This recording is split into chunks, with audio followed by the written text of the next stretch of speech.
Okay. All right, so first section. Go ahead, Maria Laura. Okay.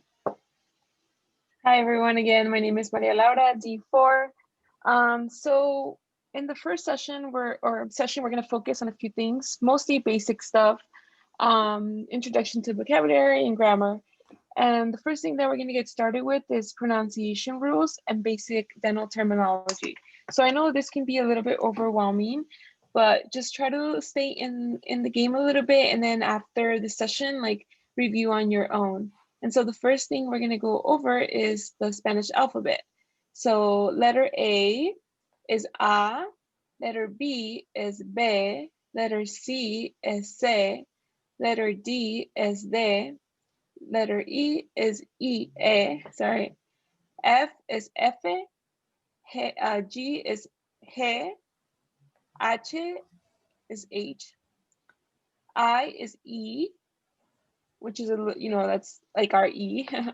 J is J, K is K, L is L, M is M, N is N, O is O, the same thing. P, it's our P, Q is Q, R is R, S is S, T, R T, U is U, V is our like V, W, W, X is X, Y is Y, really long name for it, and then Z is Z. There's a few additional like letters in the Spanish vocabulary, which is CH is che, so, and then double L is double L. So double L, I'll give an example later, I think, but like llaves, like keys. And then there's this N with a little thing on top, that's ñ, so that's like for niño. And then double R is for words like carro or ferrocarril. So those are additional words that the Spanish vocabulary has. Go to the next slide, Steph, please. Oh yeah, I was also going to say these are the names of the letters, so like not necessarily the way you sound them out in a word, but what they're called. Mm-hmm. And the next thing is pronunciation of vowels. So a, e, I, o, u. A is like, it sounds like father, a. And then there's E or I, it sounds like E, so like feed. U is like, sounds like food. And then E is like setting. O, like no. And then Y, like feed again. So those are the like how the vowels in Spanish sound. And you guys can sound them out. That's how you can practice at home. So A, E, I, O, U. Mm-hmm. Okay. So this is like how the letters, I'm gonna focus, sorry. I'm gonna focus, I guess I'll go over all of them, but I wanted to kind of emphasize the letters in red because those letters have like two different sounds at times. And so just to give you guys some examples, it might not make a lot of sense, but just kind of practice with them, okay? So the first one for letter A, so it has sound A, anesthesia, so anesthesia. B, beneficio. C has like an S sound and like a K sound, SK. So cepillo and caries. So one of them is like an S and one is like a K sound. And then D is diente. E is esmalte, that's enamel. F is fluoruro, fluoride. And then G has like, it has like a G sound and a silent sound or an H sound. So glándulas and gente. It all depends on what letter comes after the G. So that would change the way you pronounce it. And then there's H, so it's silent, hueso. So you don't really pronounce it, it's just like hueso. And then this is the CH sound that, or letter that I was bringing up earlier, like chocolate. I is inflamación, inflamación. J, like it sounds like an H, so jueves, that's Thursday. K, K is kilo. And then L, local, it's just like an L sound. Double L has like a Y sound, so llamar. M is M, mandíbula. N, just like an N sound, noche. And then this is another one of the special letters that we have. So it's like niño. O, oclusión. P, porcelana. Q is Q, so it has like a K sound, like quizás. There's this in Spanish, like the U in front of like a vowel, like I or E, makes like a unique sound. So here it wouldn't be like quizás, it's like quizás. And then R, like R, is raíz. And then double R is double R, carro. That's where you have to really roll your R's, and it's a little bit hard when you're not like a native Spanish speaker, but with practice you can get better. The S sound is like saliva. T, temporal. U, you just kind of like elongate the O's. Usted.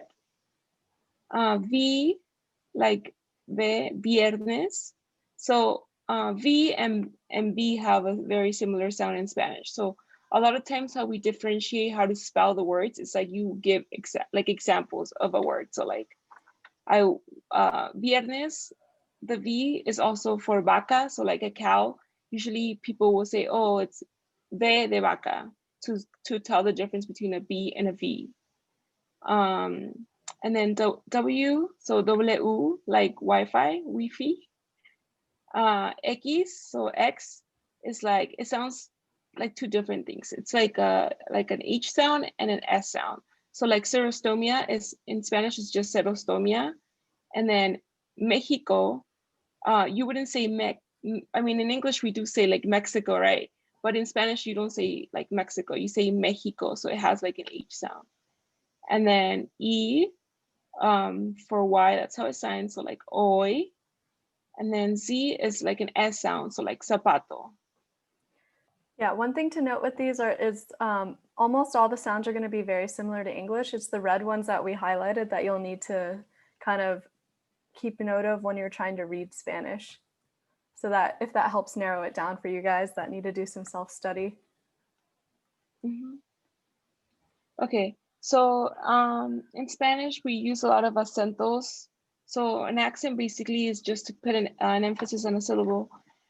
So an example of this is like dia.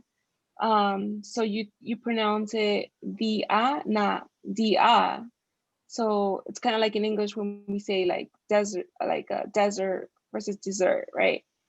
Another example that is, I think, a pretty clear one is like when we say like papa versus papa, which one of them is like saying a potato and the other one saying father. So having an accent when you speak Spanish is pretty important because you might be talking about someone's potato instead of someone's dad. Okay, so we're gonna, if anyone is willing to volunteer and pronounce some of these words, feel free to unmute yourself. Don't be shy. It's the first day, so I'm sure you guys will get better from here. Anyone? I can volunteer. Diente. Diente, perfect. Perfect. So yeah, the important thing to know here is like, it's not going to be like English where we kind of merge vowels together. Like if this was English, it would be dient, right? Or dint. But in Spanish, we want to make sure that we separate each of the vowel sounds. So it'd be diente, diente. And when you put the E and N together, it sounds like dien. It kind of creates a Y sound almost when you put it together. We'll do a couple more and then we'll move on for the sake of time. So next one. Cepillar. Correct. Cepillar. Yeah. Okay. And this one, I think this would be good practice. Caries. Good job. Caries. Caries. So in English, again, we like to merge the sounds. It's caries, but we pronounce every single vowel in Spanish, so it's caries. And I guess this will be our last tricky one before we move on. Cirugía. Cirugía, yes, exactly. Soft C sound. The G is silent. Accent on the I. Okay. And Maria Laura, you guys can unmute yourselves and kind of say it in your head or say it out loud with her, but do you want to quickly go over our first sets of vocab? Yeah. Can you point with your cursor? I don't see your, can I see? Okay. Can you put point at the mouth, like different parts of the mouth, I guess? Yes. So I'm gonna kind of go out of order, but the pink stuff on the image, that's la lengua, tongue. And then we don't see it, but the gums are there. Las encías. Bone is el hueso. Tooth is el diente. That's all singular. We'll go over plural later. And then as a whole, it's la boca, the mouth. Some bonus words, cheeks. Those are cachetes or mejillas. Chin is barbilla. Your jaw is your quijada. Tonsils are anginas. That's what I've heard more commonly, but some people also use amígdalas inflamadas, like when people have inflamed tonsils. And then roof of the mouth would be el paladar, like the palate. Yeah, so inflamadas after tonsils, that's just an adjective describing what kinds of tonsils. So they're inflamed tonsils, because usually when we talk about tonsils, they're not healthy. Yeah. So, okay, grammar. So we're just going to go over a couple basic grammar things. In Spanish, basically all nouns, human or not, living or not, have a gender. And that's going to kind of change how you structure your adjectives and what kind of the or a you use. So here's a table for you to study, and we'll go over it too. But when something is feminine and it is singular versus plural, you're going to say la. When it's plural, you're going to say las. If you're going to say a blank and it's feminine, it's going to be una, versus if it's plural, you're going to say unas. And you might be asking, what is the difference between the and a? Well, you can think of the as like something specific, like I want the book, versus if you're saying I want a book, you're not telling us like which one. You're saying any book, a book, just give me one. So those are the differences between that. Now for masculine, if you want to say the and it's singular, it's going to be el. For plural, it's going to be los. Single for a is going to be un, and plural is going to be unos. And you might be noticing already a trend. Things that are feminine have an a in them, la, las, una, unas. Things that are masculine have O's in them, los and unos. So yeah, to decide which one to choose from this table, you need to think to yourself, is the noun feminine or masculine? Is the noun singular or plural? And the next thing, so again, everything has a gender, and it's obvious when it's a living thing, we'd use its biological gender to describe it. But with things like chair or computer, how do we know if it's going to be male or female? And this table kind of gives you a few quick tips on how to tell by the endings of the word. So if something ends with an A, it's going to be a feminine word. If it ends with an O, it's going to be masculine.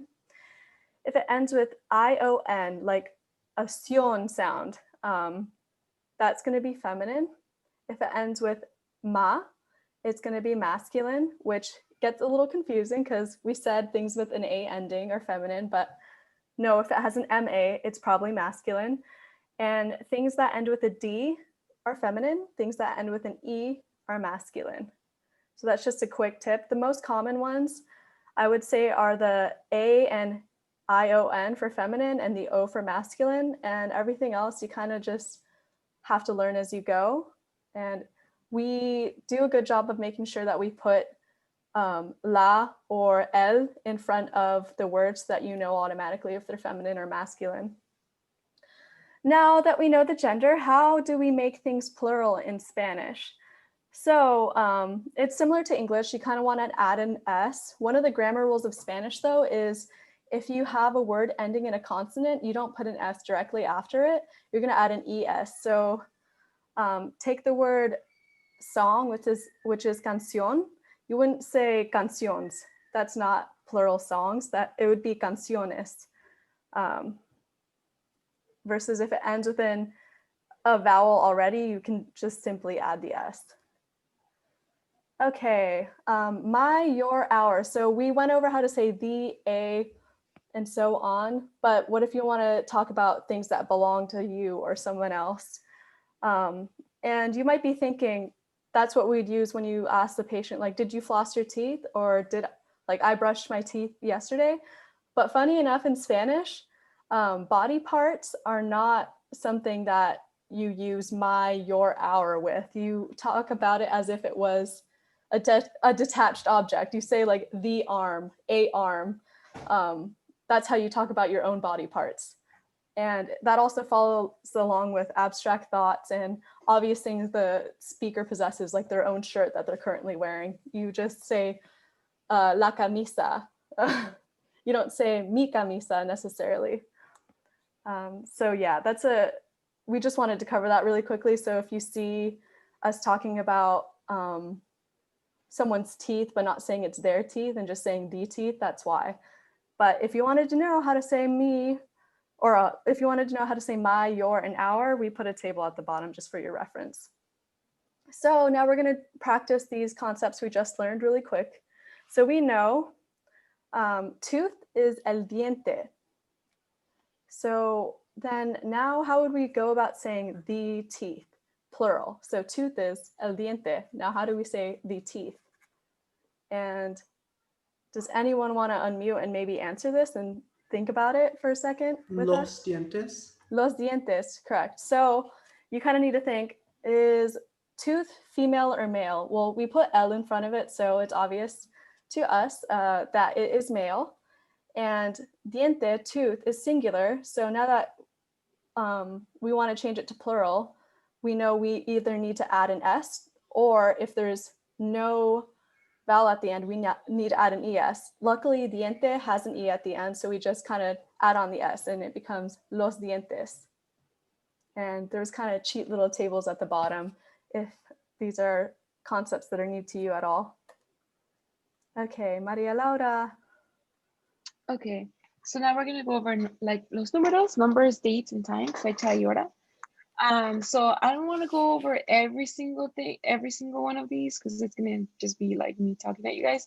But essentially, we wanted to give you guys what the formula is in terms of saying numbers in Spanish. So like, for example, I'll go over a few. So we know our numbers 1 through 10, de 1 al 10, right? 1, 2, 3, 4, 5, 6, 7, 8, 9, 10. And then the like 20s, 30s, 40s, you can look them up on the table yourself later. The formula for writing the numbers out in Spanish is, in English, we just say like 64, for example. But in Spanish, we have to add E, which is like and. So for 64, we would actually say 64, not 64. You would have to add E for people to understand what you're saying. So this would be important, and you can practice this later on so that when you give your patients amounts that they have to pay in clinic, you can reference this table. Do we want to have one practice? One brave soul want to try 53?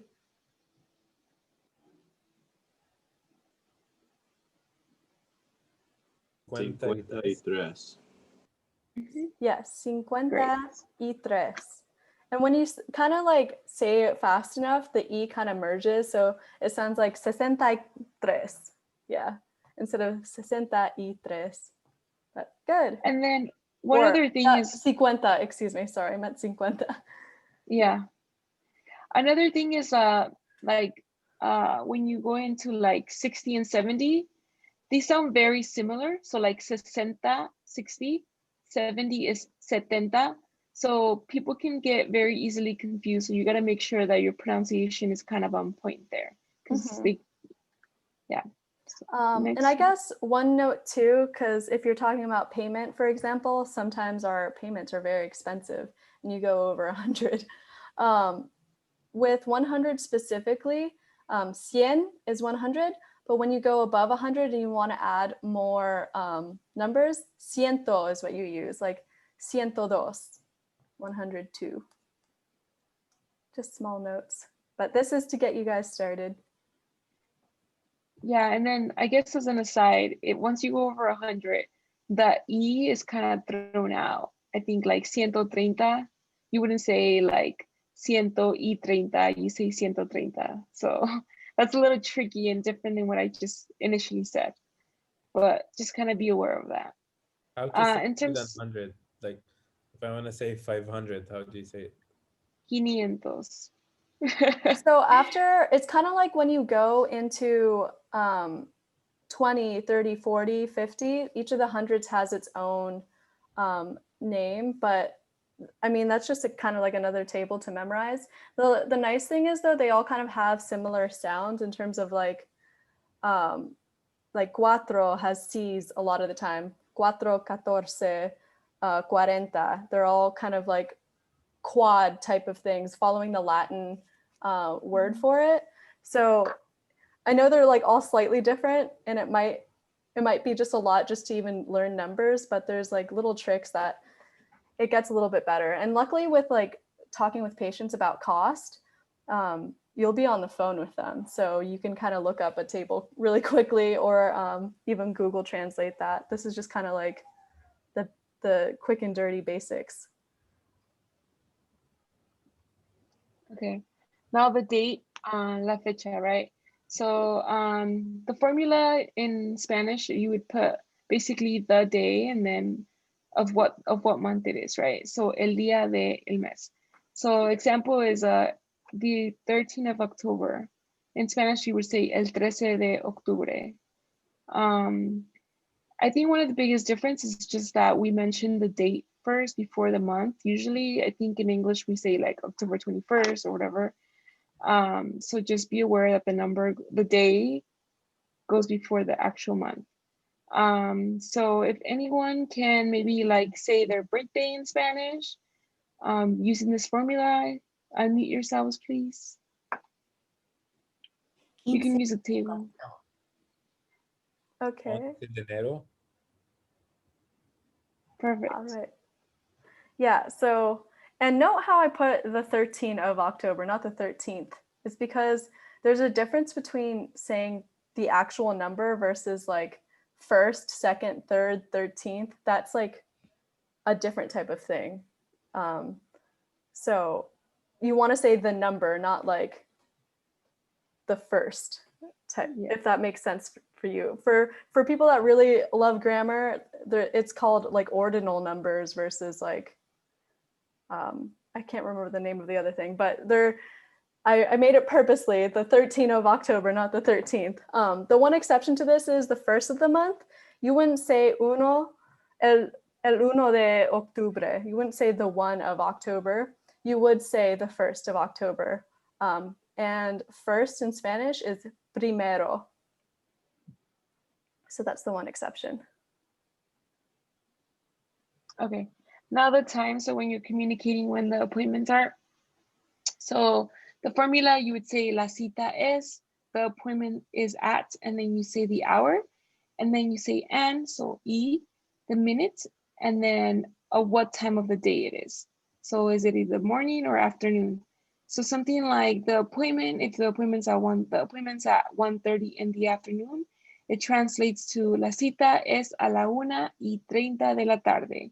Or instead of saying 30, which is like half, you would say media. So that's like, I guess you don't say in English like, you don't say like, oh, your appointment's at 1:30 of the afternoon. But in Spanish, it's very common to say like una y media, so indicating half.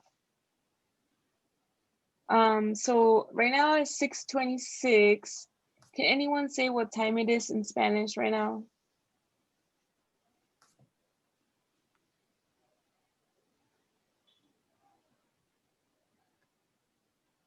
Let's pretend it's 6:30. Son las 6:26. Las 6:30. Medium. Yes. Perfect. And then you would either add de la tarde or de la noche, depending. Is it afternoon or evening or morning, de la mañana? Yeah, so I guess breaking down the first sentence. So appointment is cita, which also means prescription. So we just kind of put it for you, baseline sentence for you to say, the appointment is at blank blank. La cita es a, which is the appointment is at, and then everything kind of follows direct translation from there. So you guys seem to be getting it though. Yay.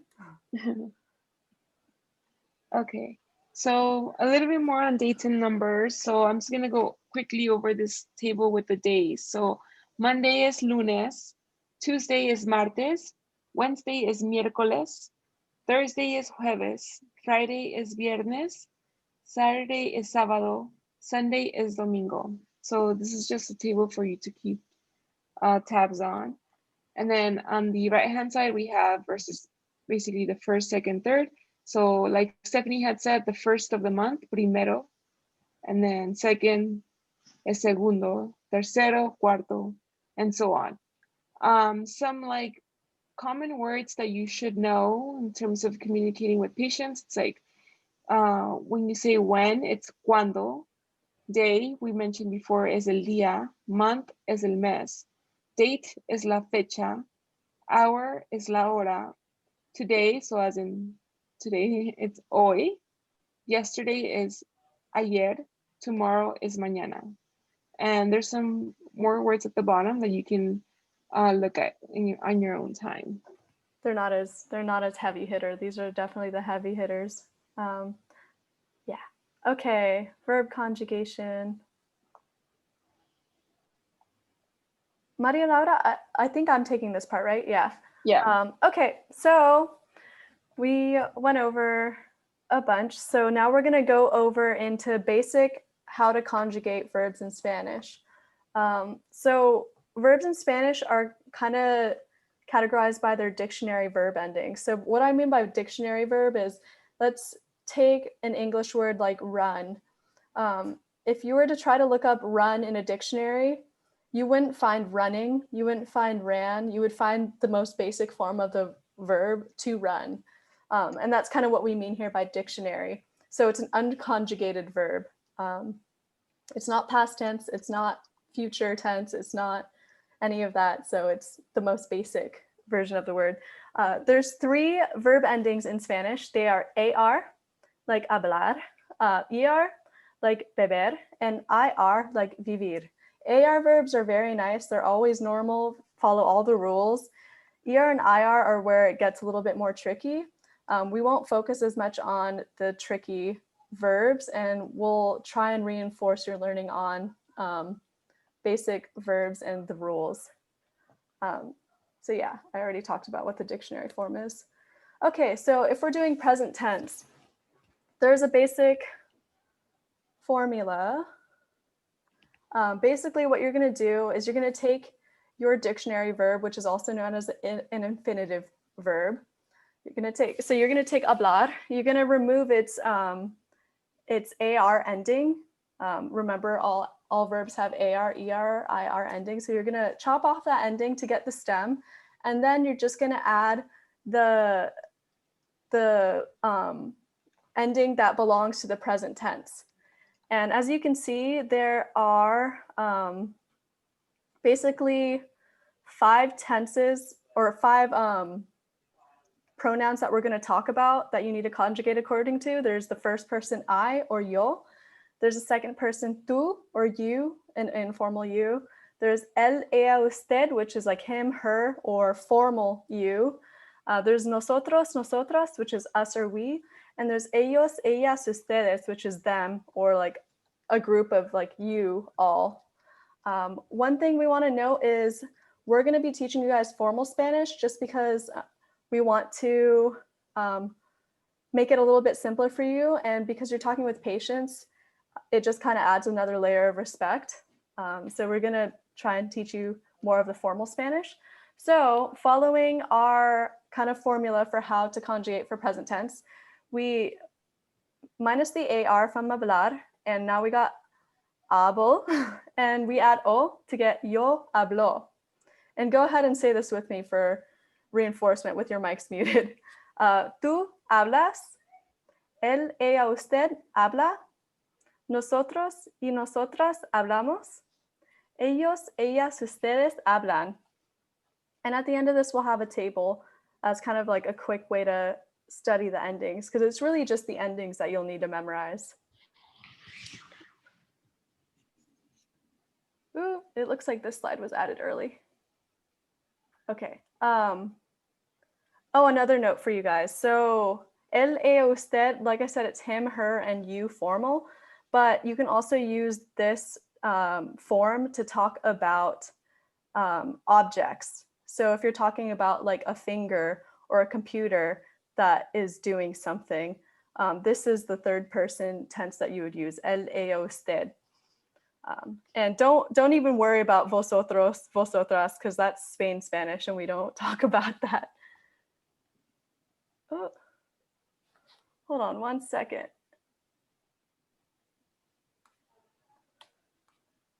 Sorry guys, it looks like it got a little bit jumbled. There we go.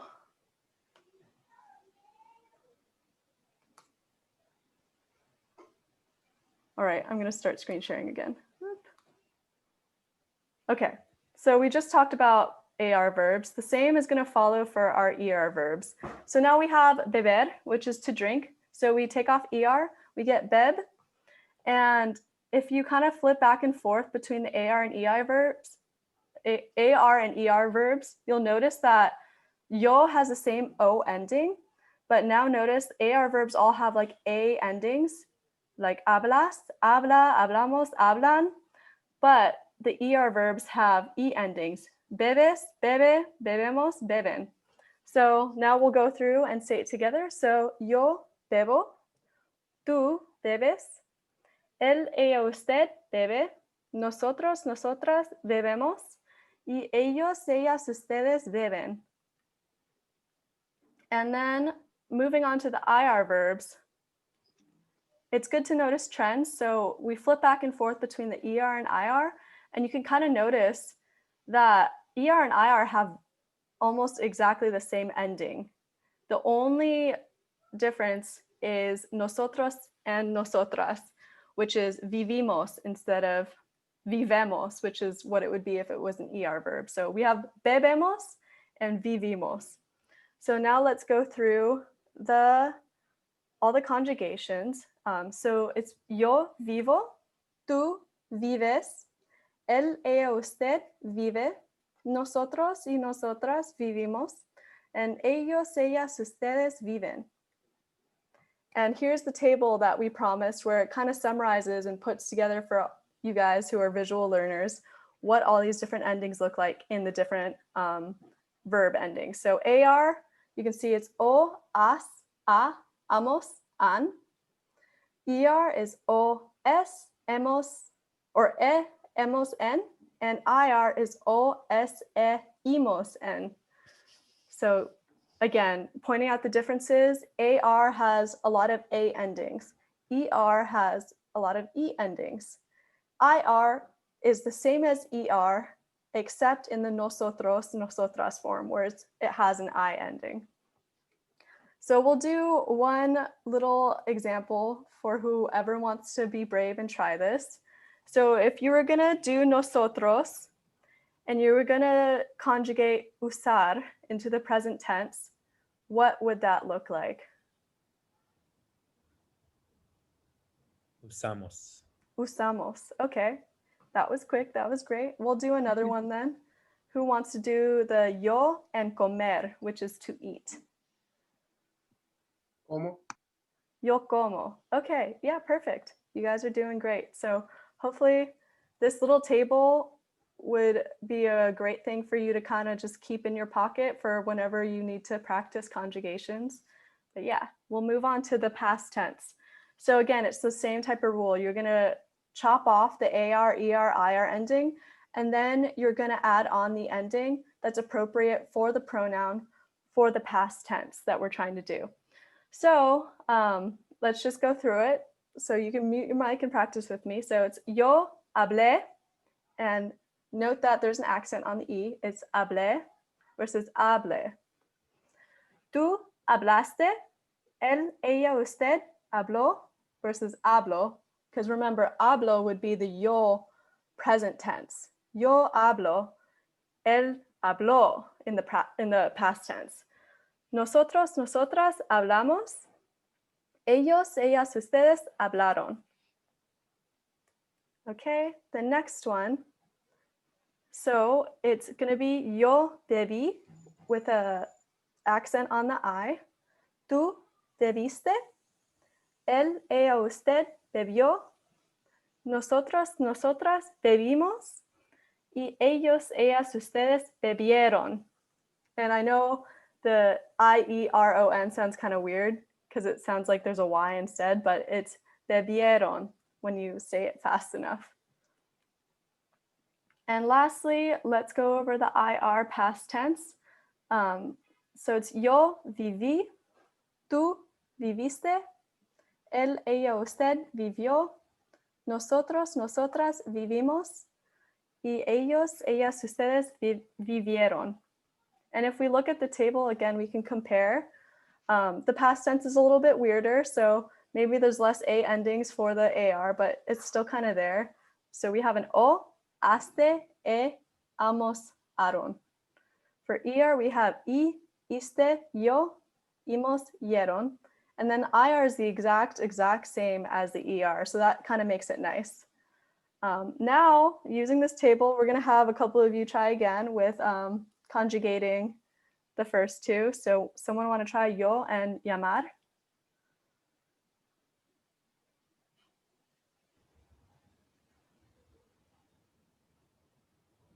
Yo llamo. It would be, so this is where the accent comes in. It would be yo llamo versus llamo. Yeah. Okay, and another person gonna do the usted and beber, which is to drink.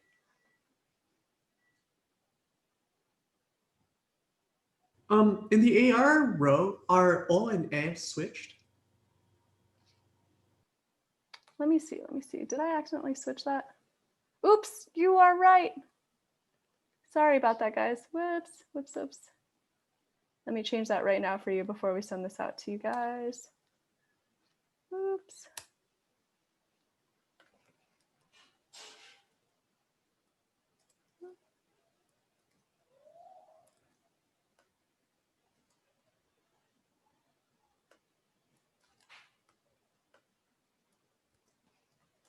That actually makes a lot more sense now. I was like, wait, there's more trends than that. Okay. Let us start again.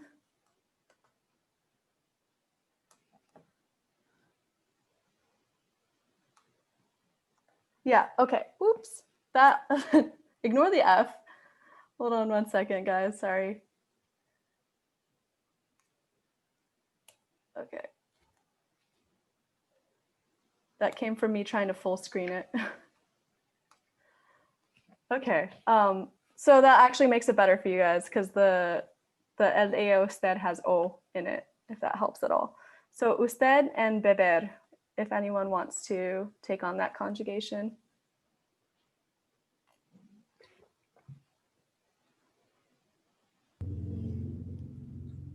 Usted bebió.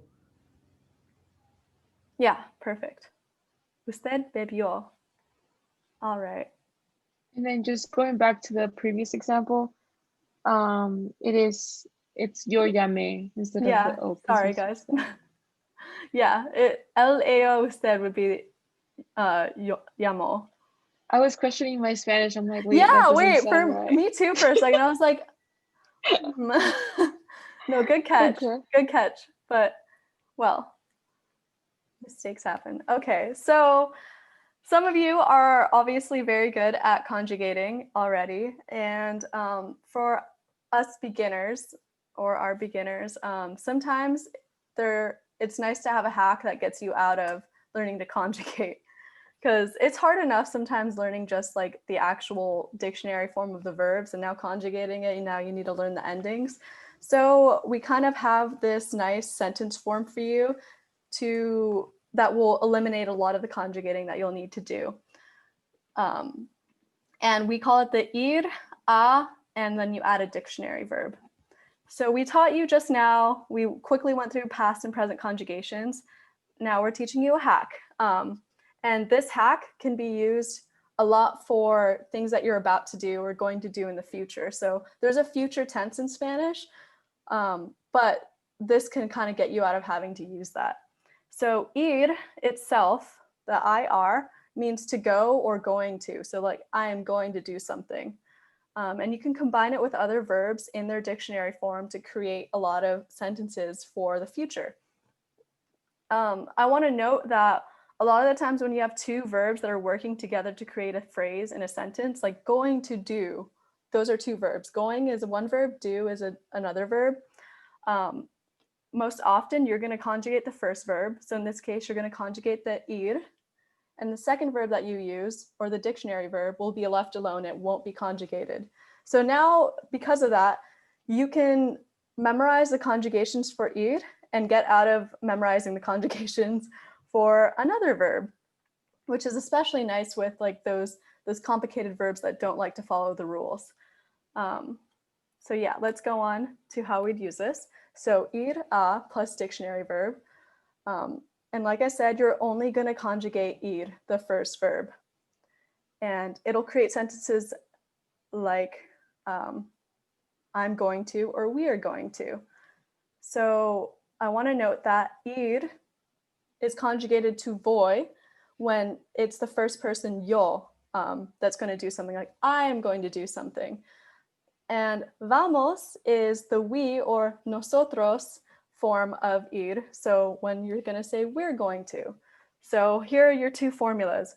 Voy a blank, dictionary verb, is just what you insert there. And this is to say I'm going to blank.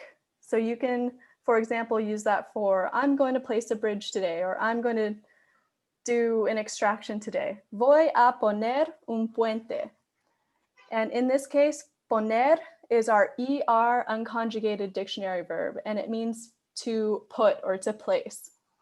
Now, if you wanted to do this and say we, like, okay, today, patient, we're going to do a cleaning.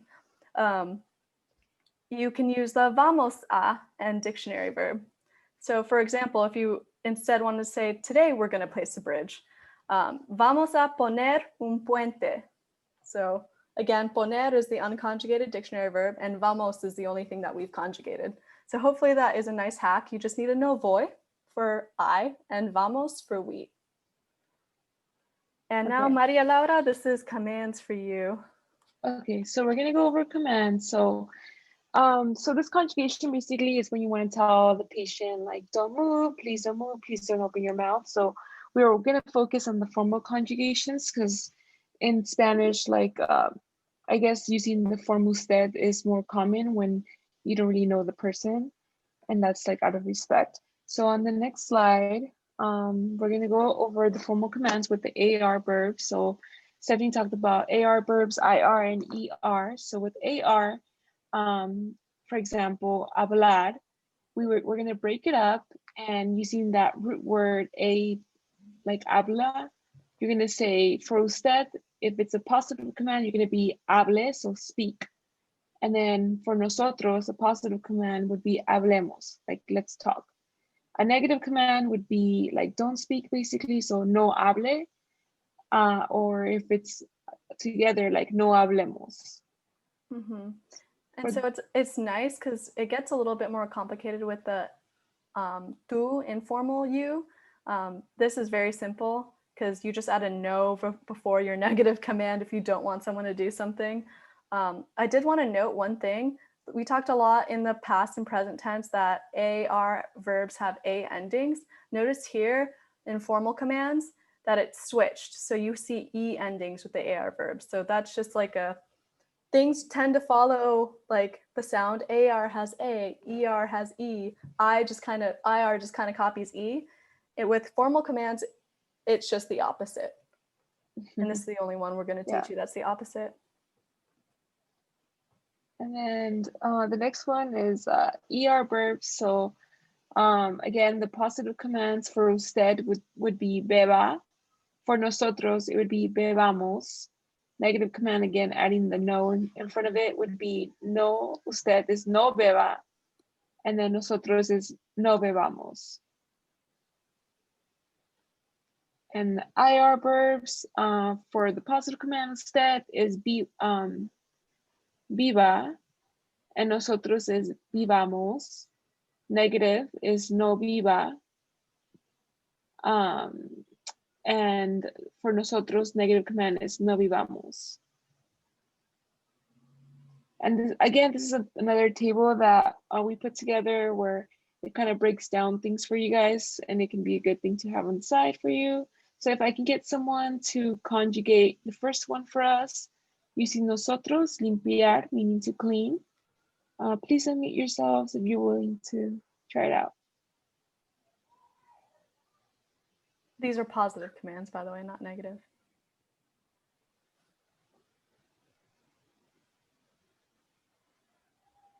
Limpiamos. Limpiamos, yes, correct. Okay, another one, if you guys want to do escupir, which is to spit, using the usted.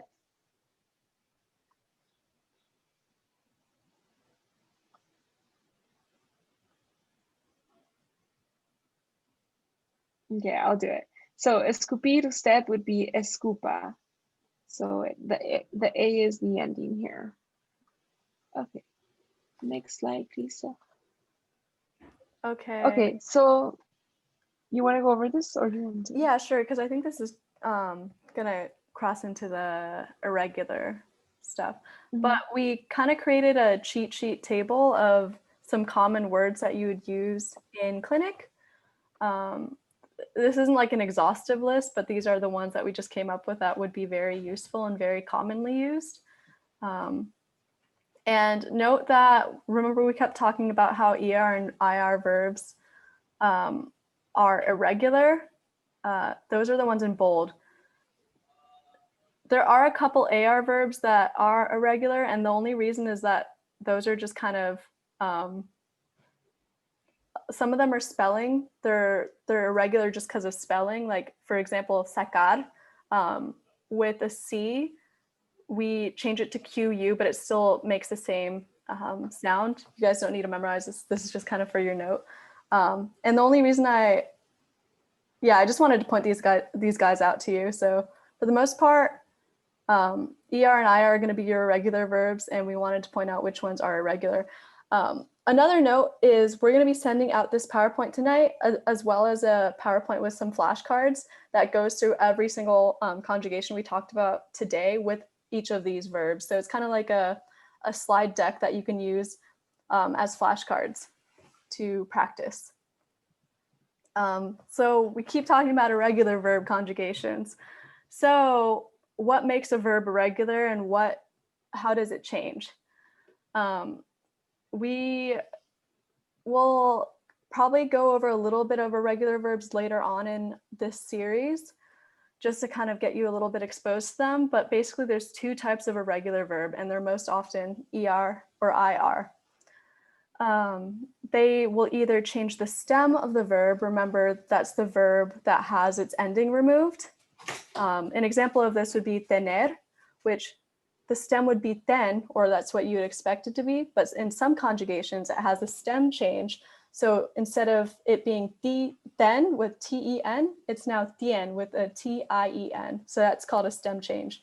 And then from then on, with that stem change, you just add on the regular conjugation ending like usual.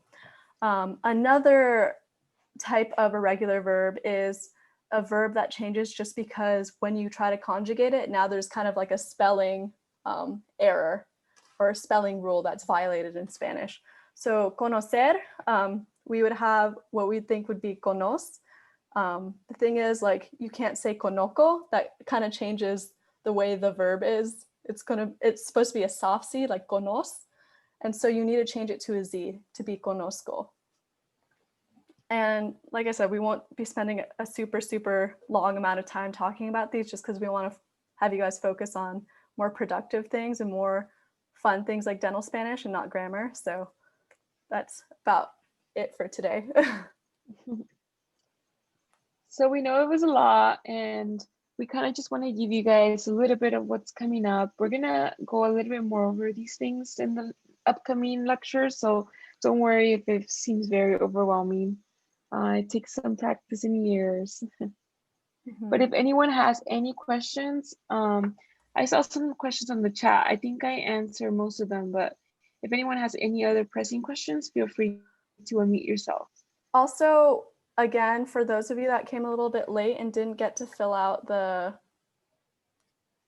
form, let me... Yeah, I just resent it. Oh, you resent it. Okay, perfect. I just right now, yeah. I have a question. Yeah. I've heard that in the like the LGBTQ or like non-binary community that speaks Spanish, there's a movement to kind of move the language away from gendered, like nouns or pronouns. Are there words that you would recommend we know about? Maria Laura, I think you probably know more about that than I do. Yeah, let me think. I mean, obviously, I think that would apply more to like when it comes to persons versus I think the more of what we're trying to teach here is like in terms of like objects. I'm not sure how we would dismantle the gender norms of objects. It's kind of a weird it's a weird language, to be honest, to have like gendered objects. Can you give me like an example of something you would say in English? Maybe I can think about it. Because I know as Stephanie was going over that, I actually that thought came through my head about the whole like gender assignment with words in Spanish, but it's just so inherent to the language, I guess. Like Latinx and stuff. Yeah. Well, I guess just for like anyone who doesn't use él or ella, I think they now use ella. So it's like the other version of they is like the plural, ellos, ellas. But I still don't think like that's true. That might be true, but I don't think the words have changed. Well, I don't like, think the like nouns have, but I guess pronouns yeah, wise, yeah. How you refer to the person. I wish I had a better answer for you. Maybe I'll look it up and send you guys an email. See if I find anything. That's a good point, though. Thanks for bringing it up. I know "lo" is apparently used as a non-gender conforming article, but I'm not sure if it applies to people. But yeah, any other questions, guys? I'll look that up.